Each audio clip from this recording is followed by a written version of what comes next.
All right, Peep day 6. We're gonna strip the rest of this frame down. That means pulling the axles off, pulling the brakes out, pulling the steering box. All of that is coming off. Goal is end of day today. We got a bare naked frame so we can start grinding on it, start weld repairing it, pressure wash it, and get it to paint.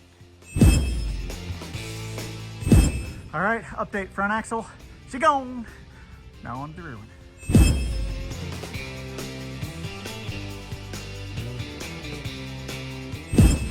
Take 2, rear axle out, front axle out, almost a bare frame.